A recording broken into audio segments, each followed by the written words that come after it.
जहाँ राम है वहाँ सहिष्णुता है, और जहाँ राम है वहाँ अमन है, जहाँ राम है वहाँ शांति है। वो देवभूमि ही ऐसी है। मैं कहता हूँ कि एक बार पुतिन और जेलेंस्की को अयोध्या में लाया जाए, वो दोनों ही सहमत हो जाएंगे कि हम दोनों राजीनामा कर लेते हैं। तो ऐसी भूमि है, यूएनओ को मानना पड़ेगा कि इस भूमि में क्या है। ये सांप सपेरों वाले देश नहीं रहा। कोई व्यक्ति अपनी पूजा करता है अपनी। एक बार मिशनरी, ईसाई मिशनरी ने ऐसे ही समारोह में, ऐसे ही कॉन्फ्रेंस हॉल में कहा कि तुम्हारी देव मूर्ति, इसको मैं डंडा मारूंगी, मेरा क्या करेगा। भाई बच्चा बैठा, उसने कहा कि मैं तुम्हारे उनको डंडा मारूंगा, क्या करेंगे। तो तेरी मौत के बाद में तुझे उसका वो देंगे, दुशीष देंगे, नरक में भेजेंगे, ये करेंगे वो करेंगे, उसका फल तेरे को बाद में मिलेगा। तो आपको भी इसका फल मेरा बाद में मिलेगा। लेकिन देखिए, कभी भी हिंदू धर्म के लोग अपने धर्म का विस्तार करने के लिए विदेशों में मिशनरीज नहीं भेजे। कभी भी हिंदू धर्म का उपासक व्यक्ति अपने शरीर को कष्ट देता है, पड़ोस को भी कभी गाली नहीं देता है, पड़ोस को भी गाली नहीं देता है। व्रत करता है, खुद को कष्ट मिलता है। वो कहते हैं कि गर्दन कटा, खुद को कष्ट मिलता है, लेकिन अपने धर्म की रक्षा के लिए दूसरे का गर्दन नहीं काटता है। वो हिंदू धर्म है। तो धर्म की रक्षा, धर्म नहीं बचेगा तो राष्ट्र नहीं बचेगा, और राष्ट्र तभी बचेगा जब हिंदू बचेगा। मैं इस मंच के माध्यम से हिंदुस्तान को, नेपाल एक छोटा सा देश है, लेकिन मामा तो प्रिय होता है, मामा तो मामा ही होता है, चाहे सबसे छोटा मामा हो चाहे बड़ा मामा हो। नेपाल एक ऐसा देश है जो कभी किसी का गुलाम नहीं हुआ। दूसरी बात, नेपाल एक ऐसा देश है जहाँ बीमारी नहीं होती है, मेहनत और मजदूरी से अपना खून पसीने से रोटी भरते हैं, पेट भरते हैं। लेकिन भारत में ऐसा नहीं है। भारत में आज स्थिति क्या है? आप रोड लाइट पे क्या रुक गए, टक टक टक होने लग जाती है। रोड लाइट पे रुक गए, टक टक होने लग जाती है, भिखारी की लाइन लगी हुई।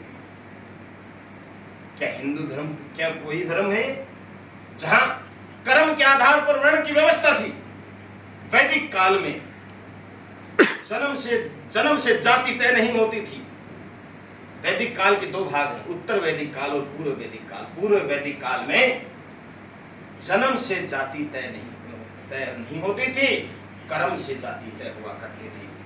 राजा एक साधारण व्यक्ति हुआ करता था, कोई टैक्स की व्यवस्था नहीं थी, और उसको जन कहते थे। जन बाद में जब उत्तर वैदिक काल में जनपद बन गया, राजा के पास शक्ति आ गई, और धीरे धीरे जब कर्म के आधार पर जो जातियां थी वो किस में बट गई? जन्म से बट गई। जन्म से जातियों का निर्धारण होने लग गया। तो ये व्यवस्था, मैं तो ये मानता हूँ, जातियां दो ही हैं, नर और मादा। ईश्वर ने दो ही जातियां गढ़ी हैं, नर और मादा, और ईश्वर ने, प्रकृति ने नर को सुंदर बनाया है, लेकिन मानव ने, मनुष्य ने नारी को सुंदर बनाया है, नारी को हमेशा आगे रखा है। यत्र नार्यस्तु पूजन्तु रमन्तु तत्र देवता रमन्ते। जहाँ नारी की पूजा होती है वह देवता निवास करते हैं। ये भारत का आदर्श वाक्य है। यहाँ तो सारी शक्तियां महिलाओं के पास हैं। हमारे हिंदू धर्म में भी शक्ति की देवी, धन की देवी, विद्या की देवी, अरे सारे बच क्या गया? विद्या, धन, ज्ञान, शक्ति, सारी महिलाएं हैं, सारी देवताएं हैं, सारी देवियां हैं। तो भारत तो वो देश है जो हमेशा महिलाओं की, नारियों की, नारी सशक्तिकरण के लिए हमेशा से, आज के काल से नहीं है, जब से सृष्टि की रचना हुई है तब से आज तक महिलाओं की। लेकिन कुछ ऐसे विक्टिम्स आ गए, कुछ ऐसे तत्व हमारे समाज में घुस गए हैं जिनकी वजह से कोलकाता जैसे कांड होने लग गए। बड़ी शर्म आती है, बड़ा दुख होता है, पीड़ा होती है।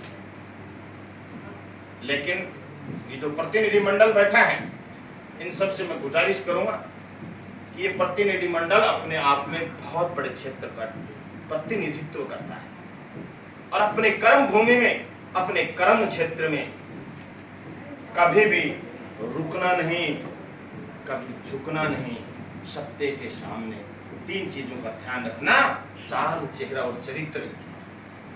मेरे दादा अनपढ़ थे, वो एक ही बात कहते थे, जब मैं छोटा था सुनता था कि ये चरित्रवान आदमी आंखों में आंख डाल के बात कर सकता है, बाकी किसी की हिम्मत नहीं है। एक कहता था, बेटे लंगोट के पक्के और हाथ के सच्चे रहना, निकल जाना कहीं भी, कोई दिक्कत नहीं आएगी। मैं आपसे गुजारिश करता हूँ ऐसे ही संस्कार अपने बेटों बेटियों को पोते पोतियों को दो।